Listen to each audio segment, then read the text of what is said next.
Welcome friends in today's session of taxation subject. We are currently dealing with salary income, the most important chapter in your syllabus. Friends, till date we have completed gratuity, pension, perquisite, specially based on rent-free accommodation, which includes furnished and unfurnished house facility provided by the employer to the employee. Today we are going to cover one of the important types of allowances. Friends, there are various types of allowances which are provided by the employer to the employee.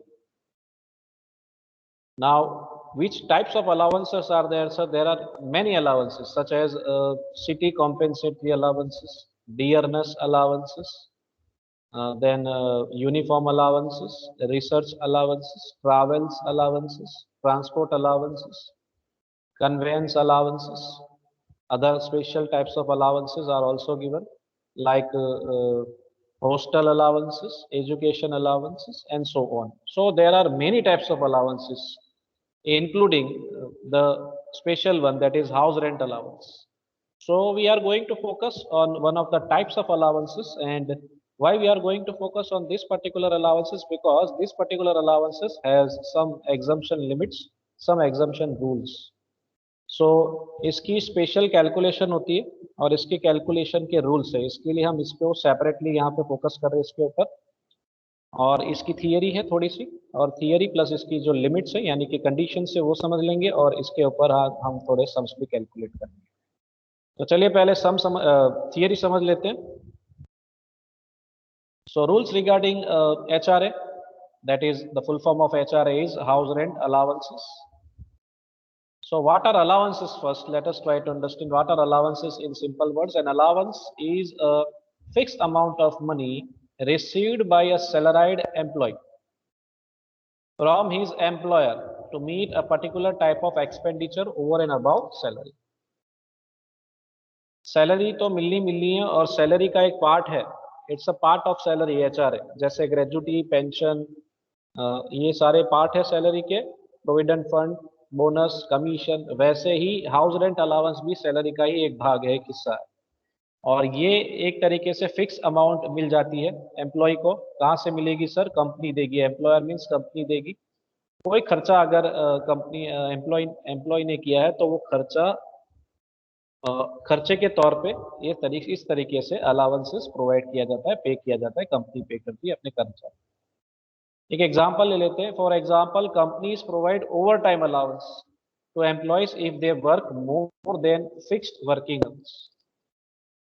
Working hours मान लीजिए 8 hours है, 8 hours से ज़्यादा अगर आप over time करते हैं, 1 घंटे का, 2 घंटे का, तो एडिशनल बेनिफिट आपको मिल सकता है, जिसे हम कह सकते हैं अलाउंस।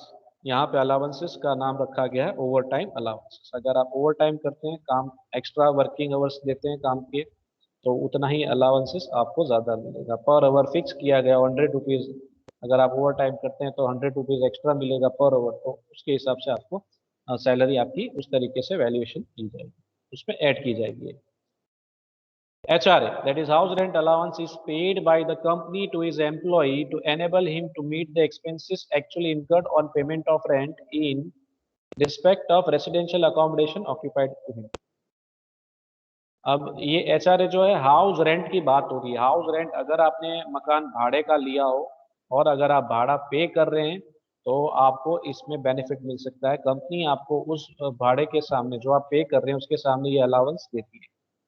अगर आप जिस मकान में रहते हो भाड़े का मकान हो, रेंट अगर आप पे कर रहे हैं, तब ये बात बन रही है हाउस रेंट अलाउंस। लेकिन ये जरूरी नहीं कि सब लोग भाड़े के मकान में ही रहते हो, तो क्या ये बेनिफिट मिलेगा? HRA तो कंपनी आपको देनी वाली है। हाउस रेंट अलाउंसेस कॉर्पोरेट के अंदर, बिजनेस फील्ड के अंदर, इवन इन सैलराइज्ड सिचुएशन आपको HRA पे किया ही जाता है, हाउस रेंट अलाउंस। फिर आप अपने खुद के मकान में रहते हैं, सेल्फ ऑक्यूपाइड प्रॉपर्टी हो या लेट आउट प्रॉपर्टी हो, मीन्स आप किसी भाड़े के मकान में रहते हो।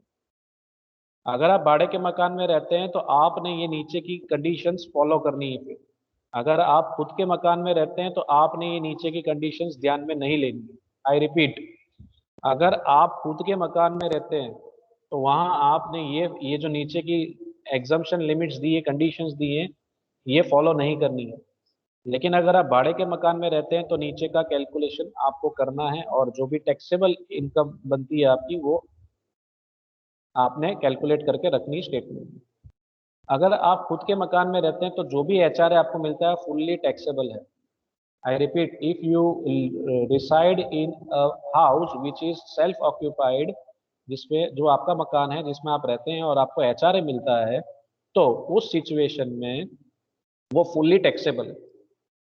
ठीक है। और अगर आप भाड़े के मकान में रहते हैं और आपको एचआरए पे किया जा रहा है, तो आपने ये तीन शर्तें जो हैं उसका ध्यान में लेके वैल्यूएशन करना है। यहाँ आपकी टैक्स लायबिलिटी कम हो सकती है, यानी फायदा मिलेगा। अगर आप भाड़े के मकान में रहते हैं और एचआरए कंपनी देती है तो आपको फायदा होगा, इसलिए ये फायदा हमें क्यों छोड़े, हम ये फायदा कैलकुलेट करेंगे उतनी हमारी टैक्स लायबिलिटी कम होगी।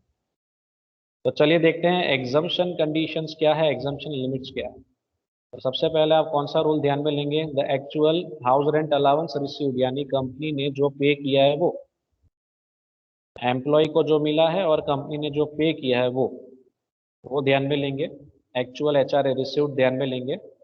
दूसरा जो आपने वैल्यूएशन करना है, यहाँ रिसीव्ड की वैल्यूएशन है, दूसरे में पेड की। Actual rent paid minus 10% of salary, जिसे कहते हैं excess of amount actually paid as rent over 10% of salary.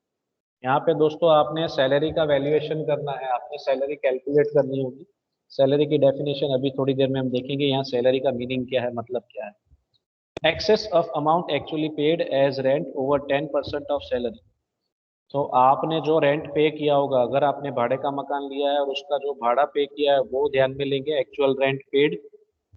कर्मचारी ने जो रेंट पे किया है वो माइनस 10% ऑफ सैलरी। सैलरी यहाँ क्या होगी, उसकी डेफिनेशन हम आगे नीचे डिस्कस करेंगे, यानी सैलरी कैलकुलेट करनी पड़ेगी आपको यहाँ पे।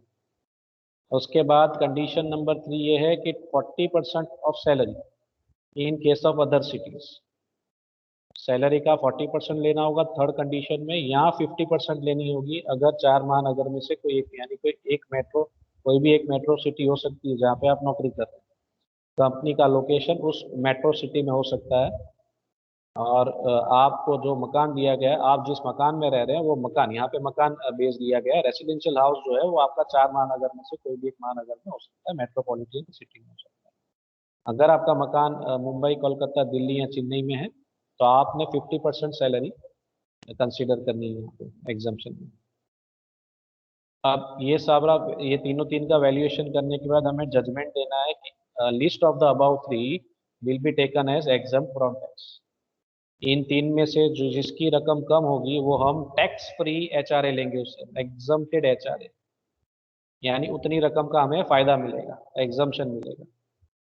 तो टैक्सेबल एचआरए कैसे कैलकुलेट करेंगे, इसके बाद ये जो हमारा एग्जम्प्टेड एचआरए कैलकुलेट हो जाएगा, उसके बाद आप टैक्सेबल एचआरए कैलकुलेट कर सकेंगे जो एक लाइन में खत्म हो जाएगा। टैक्सेबल एचआरए क्या होगा sir, total amount received, received हमने यहाँ पे कैलकुलेट किया ही होगा, माइनस एग्जम्प्टेड, जो हम यहाँ जजमेंट देने वाले हैं, जो डिसाइड करने वाले हैं वो रकम माइनस करेंगे, टैक्सेबल एचआरए मिल जाएगा। अब यहाँ सैलरी कैसे कैलकुलेट करनी है, यहाँ सैलरी का मीनिंग क्या है, तो की पॉइंट्स देख लेते हैं। सैलरी अगर मैं यहाँ शॉर्ट में कह दूं तो सैलरी यहाँ पे basic plus DA plus commission. ठीक है, तो सैलरी में आपने बेसिक सैलरी ध्यान में लेनी है, does not include any of the allowances except DA, यहाँ सिर्फ डीए ध्यान में लेना है आपने। डीए भी कौन सा ध्यान में लेना है, रिटायरमेंट बेनिफिट का डीए होगा तो ध्यान में लेना है, नहीं तो नहीं ध्यान में लेना है, नहीं तो डीए कंसिडर नहीं करना है। It may also include commission received by an employee at a fix percentage of sales, at a fixed percentage of sales achieved by him. So in short salary का मीनिंग क्या हो जाएगा, basic plus DA plus commission.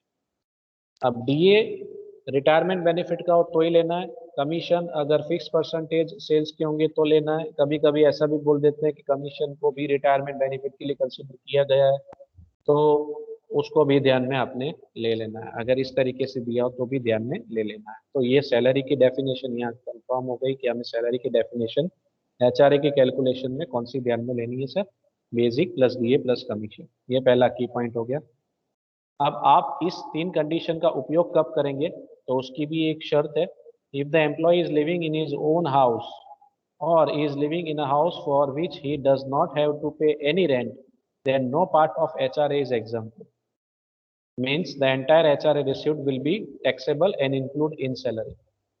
मैंने आपसे पहले ऊपर ही discuss कर लिया है कि अगर आप खुद के मकान में रह रहे हो, ओन हाउस है, आपका खुद का मकान है, ठीक है, या आप इस ऐसे मकान में रह रहे हो जहां आपने कोई भाड़ा पे नहीं करना, you are not paying any rent, यानी फ्री में रह रहे हो, शायद फ्रेंड के घर पे रह रहे हो वगैरह वगैरह, यानी ऐसे घर में रह रहे हो कि जिसमें आपने भाड़ा नहीं देना। अगर भाड़ा नहीं देना है तो उस सिचुएशन में जो भी HRA रिसीव्ड हुआ है वो क्या हो जाएगा दोस्तों, टैक्सेबल हो जाएगा, फुल्ली टैक्सेबल होगा, वहाँ कोई एग्जम्पशन नहीं मिलेगा। लेकिन आप ऐसे मकान में रहते हो जो भाड़े का मकान है और आप भाड़ा पे कर रहे हो, तो आपने ये 3 शर्तों का कैलकुलेशन करना है और उसमें से टैक्स फ्री अमाउंट निकालना है और उसके बाद टैक्स फ्री निकालने के बाद टैक्सेबल कैलकुलेट करना है। तो HRA के कैलकुलेशन में 3 स्टेप्स आपने याद रखने हैं। सबसे पहले आप सैलरी कैलकुलेट करेंगे। सैलरी की डेफिनेशन है basic plus DA plus commission.